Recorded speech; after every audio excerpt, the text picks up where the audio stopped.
Okay. Alright, I'm gonna do another reaction. So this is gonna be a reaction to Free Disturbing True Horror Stories by Mr. Nightmare. So, let's crank this volume up and let's react. Do you suffer from Okay.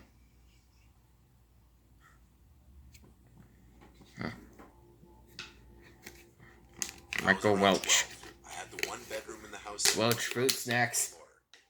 My parents' house was a high ranch. When you entered the house, it split off to two floors. One half flight of stairs going upstairs and one downstairs. The downstairs level had the den, the garage, my bedroom, and a bathroom. The other three bedrooms in the house were all upstairs. Since I grew up the oldest and the only boy in the house with two sisters, I got the room downstairs because it was the biggest and technically the coolest room. After I turned 10, my parents gave my twin bed to my little sister and I got a full-size bed, which was a bit of an upgrade because the room was big and could certainly fit a bigger bed. When I was 12, my little sisters were around 5 and 8, so at this age I would be allowed home alone, but my 5-year-old sister wouldn't be left alone with me. My 8-year-old sister would only be left alone with me if my parents weren't going to be gone for too long. If they'd be gone for longer periods of the day, then one of my parents would take both of my... Excuse me.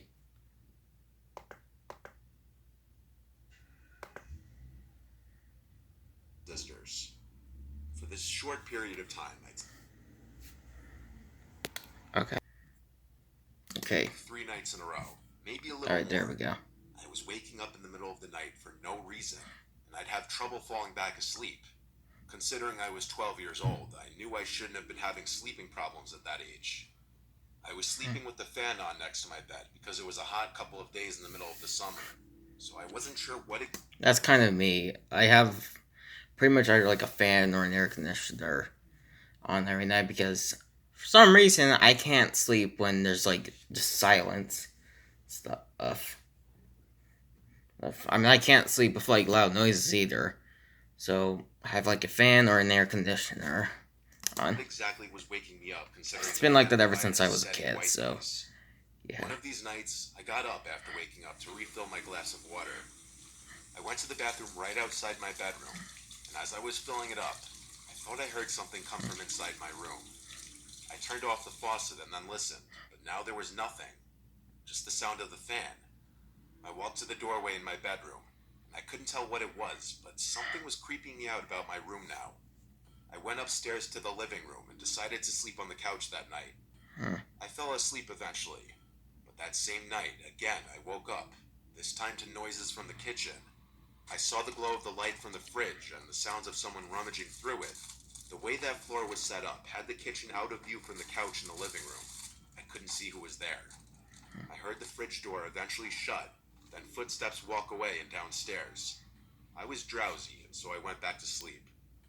I believe it was the next day that my mom was folding clothes in my room, and she told me my room stunk, and I needed to clean up whatever that smell was.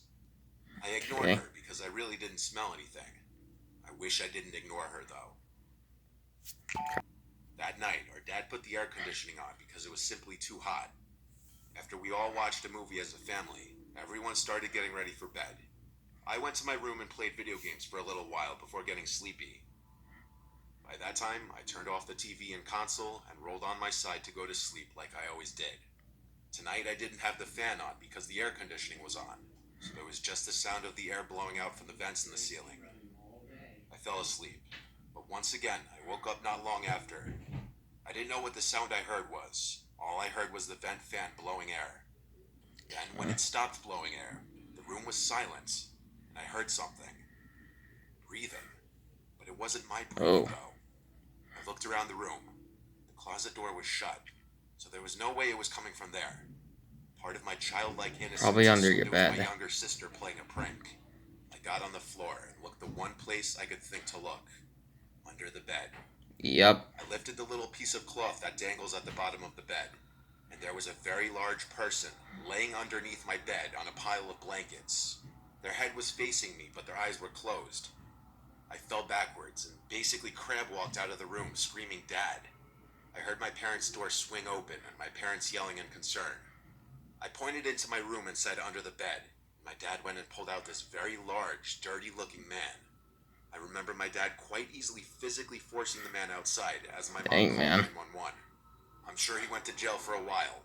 Or maybe not, because he was homeless. Who knows? Yeah, who This knows did what a lot happened of to mental him. damage to me where I didn't even want to sleep in my own room anymore, or let alone in that house. I had to sleep in the middle of my parents for a while. Then my dad installed security cameras all over the house. We threw out everything that was opened in the fridge because we had no idea what he put his mouth on in there. The fear of someone being under my bed stayed with me for a long time, years to come. Yeah. We don't even know how long he was hiding under my bed. It could have been a few days. The smell, the person going through the fridge, the randomly waking up every night for a few days. Whether he meant harm or not, having someone hiding under your bed is every child's biggest nightmare. Yeah. It's even the fear that sticks with you when you're an adult. Stuff. And you're Shinkarskin. This story is from my great-grandfather, who is currently at the ripe old age of 101. He's told Wow. this story at family gatherings for years. He's from the city of Yaroslavl in Russia. I guess it was the Soviet Union when he was born there. Being from the USSR, of course he served under the Soviet Union during World War II, then fleeing to the United States a few years after to escape communism. He told me this story again recently. It happened not long after the Battle of Veliki Luki, which wasn't a major battle of the war, but it still ended up in a large amount of Soviet and German bloodshed, as most battles at the time did. It was the evening, and according to my great-grandfather, it was very cold that night, like hellish cold. They were in a small house/building that was one of the few with no damage to it, which made it nice because it was warm. Him and his comrades were celebrating with drinks, songs, laughing, and joking, what you could imagine a celebration would look like. At some point in the evening, two fellow soldiers walked into the building. My great-grandfather and his friend Sergei didn't care for these two. It was apparently because they were loudmouths and were just unpleasant guys. Sergei asked my great-grandfather if he wanted to go out and have a smoke. He agreed, and the two put on their heavy coats and walked out into the freezing cold air. My great-grandfather pulled out his cigarette, as did Sergei, and then he lit both of their cigarettes. They were talking for a while, both enjoying their cigarette and basking in the glory that came along with winning the battle that had been going on for about 2 months. After my great-grandfather finished his cigarette, they were both about to go back inside, when they heard what sounded like a man scream from the woods in the distance. Fearing that it was the scream from one of their comrades, possibly being attacked by a patrol of pissed-off Germans, they went back inside quickly and grabbed their guns. Because of the fact that there might be armed Germans, they got a bunch more of their fellow Probably soldiers those to run into the woods with loudmouths. them. My great-grandpa mentioned that as he got deeper into the woods, he started to get a weird feeling, like dread and fear. When they couldn't hear screaming anymore, my great-grandpa suggested that they all split into duos and search for whoever it was. Sergei went with him, while the others went off in their own duos. After about 2 minutes of walking through the dark, cold woodlands, my great-grandpa said that he could hear faint crying. That's like a someone very was in pain. familiar Sergei crying heard this sound too. So they from walked to where they heard the a crying little sounds. man, They started little seeing drops unknown of blood in the snow. person named So they both began to take the SCP-096. situation as more of a threat than they were earlier. Yeah, that's where I Still heard it gives me from. chills when my great-grandpa tells me this part. When him and Sergei got to the source of the crying sound, they had found the most bizarre and disturbing scene they had witnessed. 2 German soldiers on the ground, one of them dead, one alive. Whoa. One of them had their uniforms ripped and bloodied. The alive one was cowering by a tree, muttering stuff in German. He didn't notice my great-grandpa and Sergei right away. My great-grandpa then walked towards the other body. The corpse was horrifically mutilated, missing limbs, Good grief. skin ripped off the face. His uniform was shredded and it looked like he had been scalped. Another Dang, thing that man. stood out to my great-grandpa was the smell. He couldn't describe the smell, saying it wasn't like a dead body, but more like chemicals. The corpse looked fresh. Sergei investigated the living soldier, who then, noticing Sergei, jumped back in terror, as if he had been traumatized. He was shouting stuff in German. It was only then that my great-grandpa noticed that his leg had been torn apart, and his chest was bloody. Whoa. He said he could remember that German screaming something like, Das Kolas, or something similar. Sergei pulled out his pistol and put the German out of his misery with a single shot to the head. Almost immediately after this, my great-grandpa described hearing moaning-like noises. That's when a very tall thing started running in the darkness away from them. Afraid, Sergei and great-grandpa started shooting erratically in the direction of the thing. The other men ran over, but the gone. All of the men were reprimanded when they got back to the village. Is it a person or a report was sent to the creature? High Command. It was never investigated further. My great-grandpa claims that it was the most terrifying experience of his life. It makes him stressed when thinking back on the sight of that mangled German and that thing.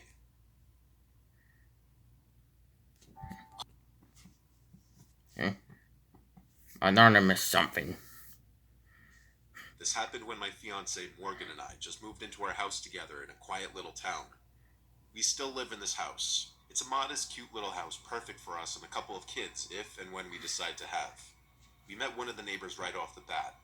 They seemed nice. They were an older couple in their late 60s. The neighbors on the other side were pretty far away, so we didn't meet them for a while. We were still in the unpacking and furnishing phase. It might have been week 2 of living in the house.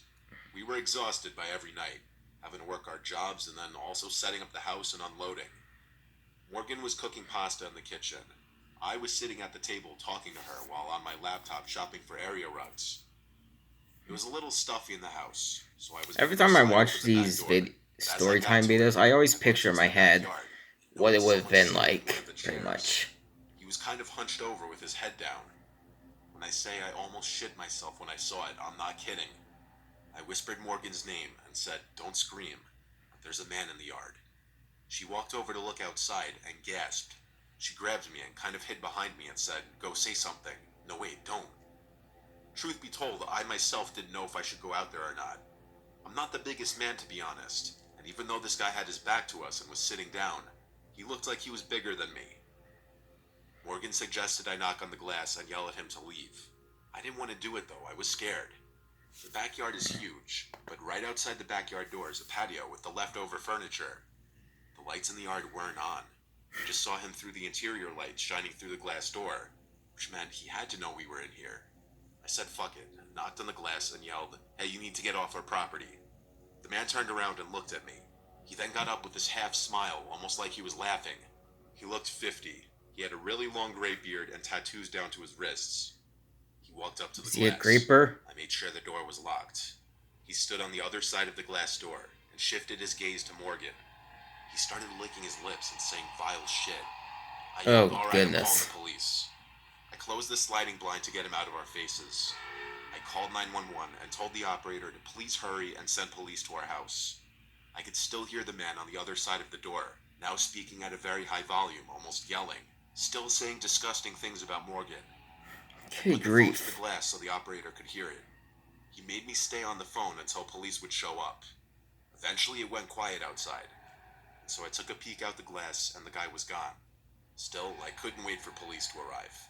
And when they did, they searched the backyard, took a police report, and left. We thought it was over. But later on that night, when we were in the living room watching TV, we both agreed we heard something from outside in the yard. The guy's Went over to back. the window and kinked the blind, just enough to see that man outside again. He had a cigarette in his hand. He was talking to himself, or trying to talk to us, Is he facing like the high or house. something? He noticed the kink in the blinds, because he ran over to the window. I jumped back, and he started pounding on the window, saying all these awful, sick things he wanted to do to Morgan. I told her Good to go grief, man. upstairs. I didn't want her to hear this anymore. I yelled, "I'm gonna call the police again," and then the pounding stops, and he went silent. I waited a few seconds before kinking the blind again. He was gone. I went upstairs to go comfort Morgan, who was visibly shaken. I told her he was gone, when, in hindsight, I should have called the cops again. Downstairs, I heard bumping and knocking.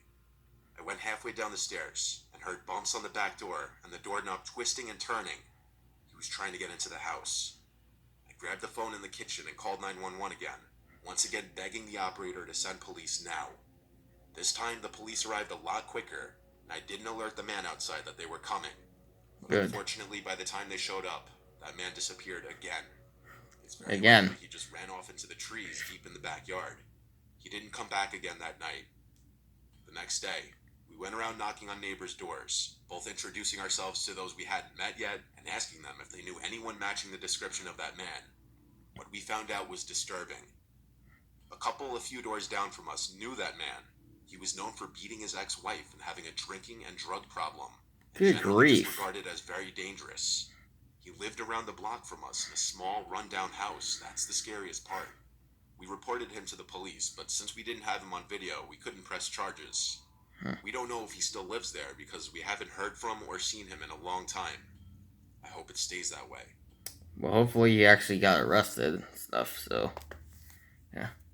Anyways, that's it for my reaction to Free, Disturbing True Horror Stories by Mr. Nightmare, so... Hope y'all enjoyed the reaction. The link to the original video will be in the description below if you'd like to check it out, and I'll see you guys next time.